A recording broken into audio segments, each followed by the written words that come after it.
میں ابھی راستے میں آیا ہوں، ہمیں آدھا گھنٹہ کھڑا ہونا پڑا کیونکہ وہ بتی ہماری تو تھی سبز، لیکن وہ ادھر سے آنے والے میں گزرنے نہیں دیتے، کہیں گے کر لو جو کرنا ہے، ہم تو اس ڈسپلن کو نہیں مانتے۔ تو یہ خطرناک ہے، بظاہر چھوٹی سی بات ہے لیکن بباطن بہت ہی اہم اور بہت ہی ضروری بات ہے۔ میں نے اپنے ایک ٹیکسی ڈرائیور ملا، تھوڑے دن ہوئے، جیسے میری عادت ہے پوچھتا رہتا ہوں، ہر ایک کا اپنا اپنا علم ہوتا ہے۔ میں نے اس سے پوچھا کہ آپ کو سب سے زیادہ کرایہ کہاں سے ملا؟ کسی نے خوش ہو کے 500 روپے دے دیے یا 200 روپے دے دیا، آپ کا کرایہ بنتا تھا۔ اس نے کہا سر مجھے یہ تو یاد نہیں کہ کسی نے مجھے زیادہ کرایہ دیا، کیونکہ یہ ایسی یاد نہ رکھنے والی۔ البتہ یہ مجھے یاد ہے کہ میری زندگی میں کم سے کم کرایہ کب ملا اور کتنا ملا، میری ٹیکسی کو استعمال کرنے کے بعد۔ میں نے کہا کہ وہ گیا، وہ تو میرا ہی تیسرا کم چیز۔ میں نے کہا کتنا ملا؟ کہنے کا جی 8 آنے ملے۔ میں نے کہا 8 آنے تو بیٹھنے کا ہی بھی نہیں ہوتا، تو آدمی چلاتا ہے گاڑی، تو شروع میں اتنے 20 روپے۔ کہنے کا جی بارش ہو رہی تھی، بارش ہو چکی تھی، اور میں نسبت روڈ ہمارے لاہور میں ایک جگہ ہے، جب ٹوٹی اوٹی سڑکیں ہوتی تھی وہاں کھڑا تھا، تو پانی کے جگہ جگہ پر چھوٹے چھوٹے جوہر سے بنے ہوئے تھے، بارش کے پانی ہو جاتے۔ تو ایک بڑی پیاری سی خاتون، وہ اس پٹڑی سے اس پٹڑی پر جانا چاہتی تھی، لیکن وہ پانی تھا راستے میں تو جا نہیں سکتی تھی۔ تو وہ میری گاڑی کے محاذ میں صحت میں آ گئی۔ میری گاڑی ایک چھوٹے سے جوہر پر کھڑی تھی، وہ آگے بڑھی، انہوں نے پچھلا دروازہ کھولا، ایک دروازے سے داخل ہوئی، دوسرے سے نکل گئی اور مجھے ٹھنڈی دے گئی۔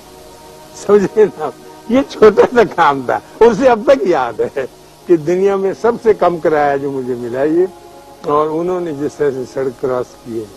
تو ایسی باتیں ہوتی رہتی ہیں، مسکرانا سیکھنا چاہیے، اور اس کے ساتھ ساتھ اپنی زندگی کو اتنا کیڑا نہ بنا لے کہ ہر وقت دانت پیچھے میں۔ مجھے یقین ہے، آپ کے چہرے دیکھ کے اندازہ ہوتا ہے کہ انشاءاللہ اب آپ ڈسپلن کو بھی اور ریلیکس ہونے کو بھی، ڈھیلے چھوڑنے کو بھی، اور اس چوکے اور چھکے کے لگانے کو راز بھی سمجھ گئے جو میں نے آپ کی خدمت میں ابھی عرض کیا۔ اللہ آپ سب کو اور آپ کے عزیز و اقارب کو آسانیاں عطا فرمائے اور آسانیاں تقسیم کرنے کا شرف عطا فرمائے۔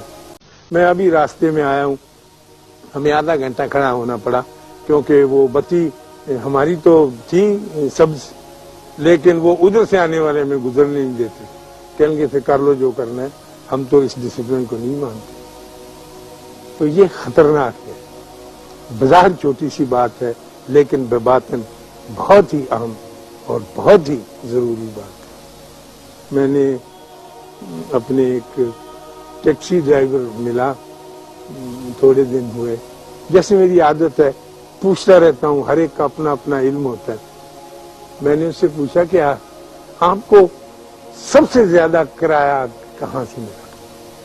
کسی نے خوش ہو کے 500 روپے دے دیے یا 200 روپے دے دیا، آپ کا کرایہ بنتا تھا۔ اس نے کہا سر مجھے یہ تو یاد نہیں کہ کسی نے مجھے زیادہ کرایہ دیا، کیونکہ یہ ایسی یاد نہ رکھنے والی۔ البتہ یہ مجھے یاد ہے کہ میری زندگی میں کم سے کم کرایہ کب ملا اور کتنا ملا، میری ٹیکسی کو استعمال کرنے کے بعد۔ میں نے کہا کہ وہ گیا، وہ تو میرا ہی تیسرا کم چیز۔ میں نے کہا کتنا ملا؟ کہنے کا جی 8 آنے ملے۔ میں نے کہا 8 آنے تو بیٹھنے کا ہی بھی نہیں ہوتا، تو آدمی چلاتا ہے گاڑی، تو شروع میں اتنے 20 روپے۔ کہنے کا جی بارش ہو رہی تھی، بارش ہو چکی تھی، اور میں نسبت روڈ ہمارے لاہور میں ایک جگہ ہے، جب ٹوٹی اوٹی سڑکیں ہوتی تھی وہاں کھڑا تھا، تو پانی کے جگہ جگہ پر چھوٹے چھوٹے جوہر سے بنے ہوئے تھے، بارش کے پانی ہو جاتے۔ تو ایک بڑی پیاری سی خاتون، وہ اس پٹڑی سے اس پٹڑی پر جانا چاہتی تھی، لیکن وہ پانی تھا راستے میں تو جا نہیں سکتی تھی۔ تو وہ میری گاڑی کے محاذ میں صحت میں آ گئی. میری گاڑی ایک چھوٹے سے جوہر پر کھڑی تھی، وہ آگے بڑھی، انہوں نے پچھلا دروازہ کھولا، ایک دروازے سے داخل ہوئی، دوسرے سے نکل گئی اور مجھے ٹھنڈی دے گئی. سمجھے نا، یہ چھوٹا سا کام تھا. اسے اب تک یاد ہے کہ دنیا میں سب سے کم کرایہ جو مجھے ملا یہ، اور انہوں نے جس طرح سے